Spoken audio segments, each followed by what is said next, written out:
Thank you for joining me for another addition to the Trail of the Green Man. The Life and Death of Jack Straw. It's by George Peele, or it's accredited to George Peele. It's quite interesting because we will speak about George Peele more in the future. There is other works I would really like to display, which is really interesting in itself. But the point about this publication in 1593 is it's the first time that Block G, which is the block that we see now, and Block C, which is the London block, which is the block I've just brought up for you now. It's in terrible condition, but that's the whole point of this video. I'm going to show that there is some severe manipulation taking place in regards to these blocks, from very slight to, well, or slight or subtle to, as you can see here, one that's been really, it's hard to describe what's happened to that, but we will, but just not right now. So I'll go back to the start, and here we are looking at the front page. It's quite a rare specimen from what I can remember. I think this might actually be the only surviving copy. I'd need to check up on that though. Now what I'm really hoping to show here, and to show this I'll probably need to bring us in a little bit closer, is that there's manipulation taking place on all sorts of levels.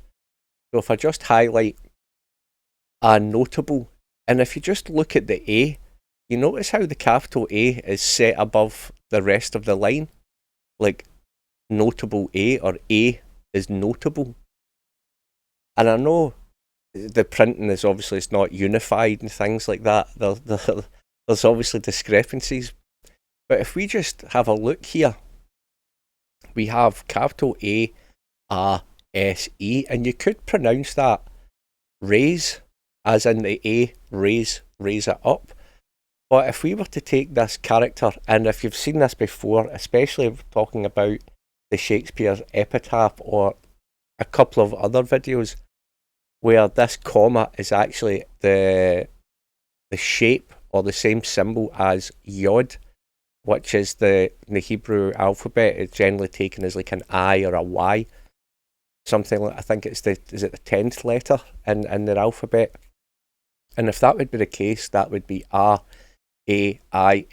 for raise, same thing as R-A-S-E, but it just seems to fit a little bit better. And if that would be yod, if we just take a look here, the J, the first letter of the word, is yod.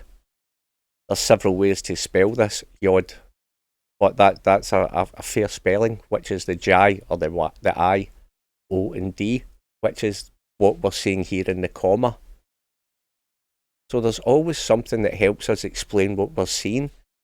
But what is raised? What is notable? What are they talking about? Sure, I've noticed the A is raised up, but what else is there? And what we can hear running backwards would be the word what. Now, what would be like a raised lump, like something generally not looked upon quite nicely.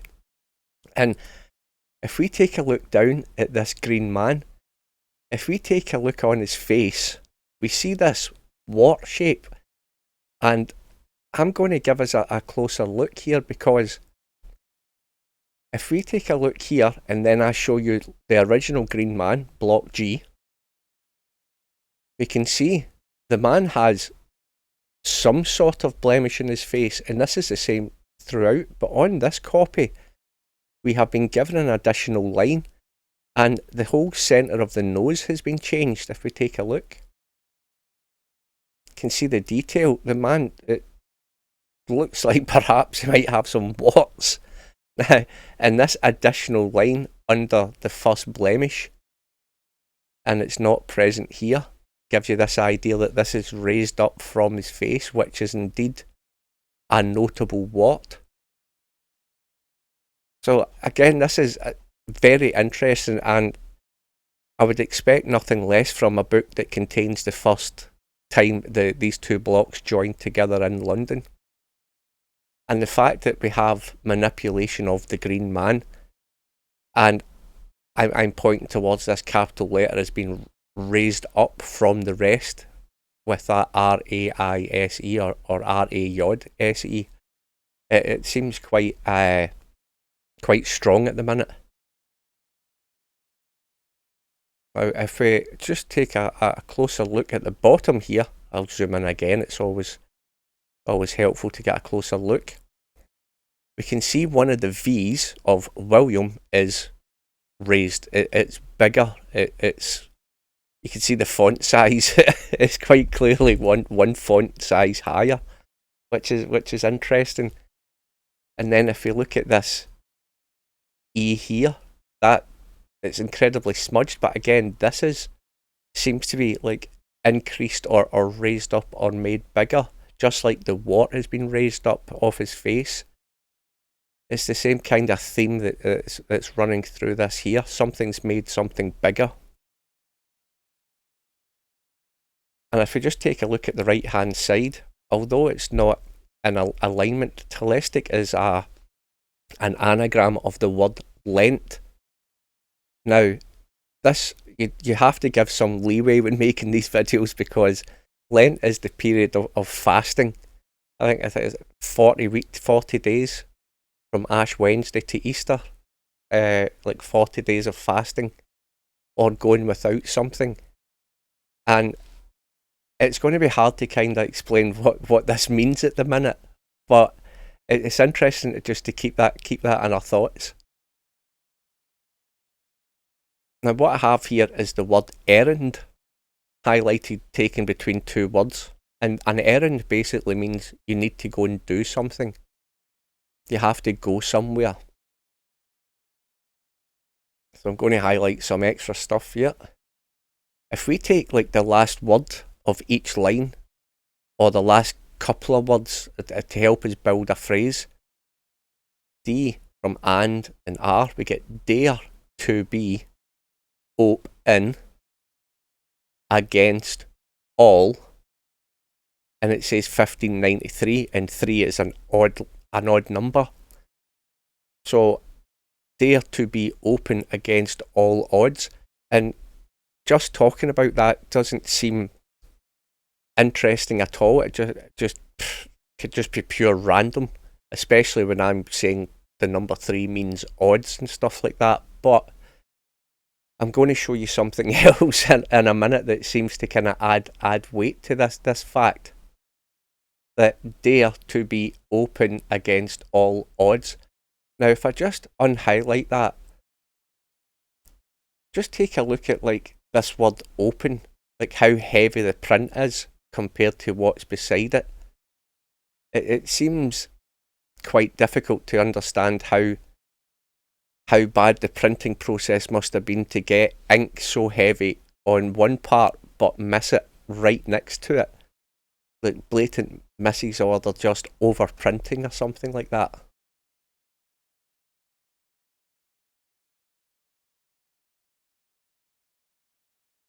Now at the bottom here we see this street over against Leyden Hall. Now Leyden, think of Leyden as something that means it's for carrying storage or cargo, or you're putting something on something to be transported. Something is laden with a material, meaning it's heavily burdened with it. And if you take a look, just notice how this laden is actually running down. Like it's heavy, something's heavy about it. And of course it's laden is lead. And if we come up a second, at the top here, we have this LED, not the same as LEAD for lead, but still phonetically the same, with this A rising up and then lead being heavy, bringing it back down. There's just something about it that we can't resolve just looking at one page. But what I am trying to show is that they've deliberately manipulated some of these letters or some of these words to help tell a story. And what I'm proposing is that this laden is actually bent down backwards to give off this impression that it's heavily loaded.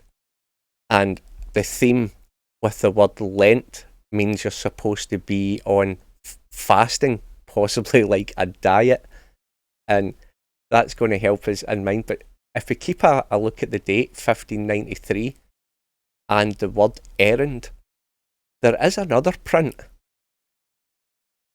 here at the back of the book. This one's at the front, this one's at the back with the same information, but this time it's dated 1594. So by the front of the book to the end of the book, they gained a year. But if we take it that we've got an errand to run, what if the errand we were to run was to be to this location? And I'll highlight a couple of things like before. If we take it that that was the front of the book and this is the back of the book, we have a very small anagram of RAN for ran, and then here at the end we have all, as in by the time you've worked your way from the front of the book to the end of the book, you've ran all these errands. But there's a little bit more here. So what I've done, just like the previous page, I've highlighted the last words of each line and we get a phrase. But this time the phrase is, well, we've got this word bar here, and bar would mean to regulate something or to restrict one's access or to restrain something away. So if we take that in mind and we restrict bar, we would get a phrase, I am over ALL, I am over all, and then the new number, which was 3 the first time, is now an even number. So that would be I am over all even. So from the first phrase, I'll just highlight this here, dare to be open against all odds, which is the start of the book, dare to be open against all odds. And then by the end of the book, he is saying, I am over all evens. So by the start of the book, he's saying here, look, I'm going to take a chance. And by the end of the book, he's feeling quite happy about it. I think he's come out okay by the end of it. But this is just one very small part of it. So I'm going to remove these because it's such a small space and there's a lot of information here, believe it or not. Now, but we really need to believe in things because it isn't apparent straight away. It's a stretch of the imagination at first. But if you just keep things in mind. Right, so first off, I'd like to point out that this H, just like the A from the first page, this is set down quite a lot. And if you look, the print quality here is pretty good. Everything seems quite regulated. Even the leading has been straightened out.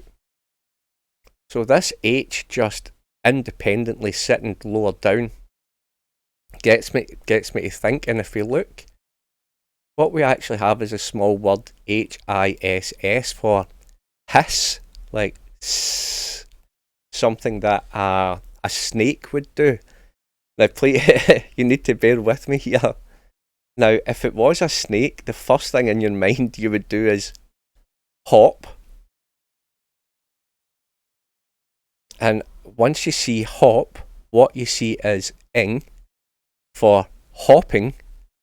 So we see this snake, so we start hopping because the snake lay at his, and we should be thinking the word feet because we are now hopping. Because of this shape of this sentence, the way the H drops down, we get this snake-like shape. This sounds totally bizarre, I understand this, but let's carry on. So we have the hiss for the snake, and because it lay at, we don't have feet, but I'm thinking they're allowing us to imagine this. And then it's saying hopping because the snake's not actually after us, the snake is after a rat. So it's hopping, the rat and the snake are now joust. I is jai, O-U, S-S-T, but not just joust, it's joust. So quite a comical touch included here. The rat and the snake are actually jousting here, but what is this like all about? Now, if we look where it finishes, bopping, rat, joust, we look above it, we've got the two VVs, like two fangs, as if it's from a snake. And what I'm going to highlight first is the word B-I-T for bit. And then I'm going to highlight O-U-T for out, as in the teeth are out and the teeth have bit. And here I've highlighted tear, T-E-E-R, but what it is eat, E-E-T. So the fangs have come out with the O-U-T, it's bit, B-I-T, and where the rat would be after the sentence, like joust, it says E-E-T for eat. Now, because it's quite busy at this part of the video, so I've highlighted things a little bit different. Now, this is saying over A or over A.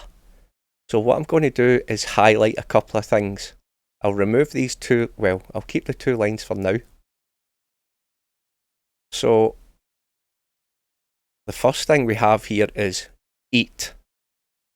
And that forms a bigger picture of eat because it's where the rat is. But if we look at the bigger picture of it, we have R-O-V-E-R left over for rover, because get this, because this is where the mouse would be, where this R is of street, and E-E-T of eat, so we take it away because eat.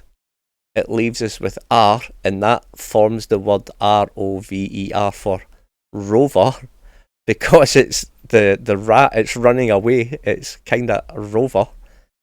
Then the next thing we look at is, now the acrostic is, the anagram of the acrostic is R-A-N for ran. So if we look here, rover, the A has got a dash beside it because the A is actually roving from the rest of the word against to form against. Roving means to move around, basically.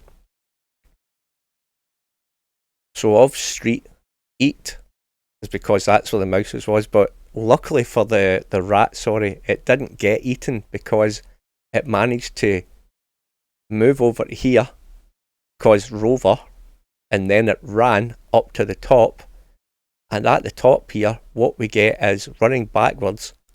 If we take into account, if we look at this letter I here, look at the difference between this I and this I here in the left. Look at how much extra ink and stuff like that's been put on this. It's been made bigger. Just like the V on the front, the first page. It's been made bigger. And this E here, it's been made bigger. What I'm proposing here is that this here is made to look like this L. Can you see the L of William? I'm proposing that that is now made to look bigger of an L, and it gives us the word H-O-L-Y for holy. Not just holy, but holy N. If you'd like to know what comes next, or what I could possibly be talking about, or would just like me to explain this a little bit more, come along and join us at the Trail of the Green Man Discord or Facebook book group. The links will be in the video or in the credits below. And I hope to see you there. Thanks for watching.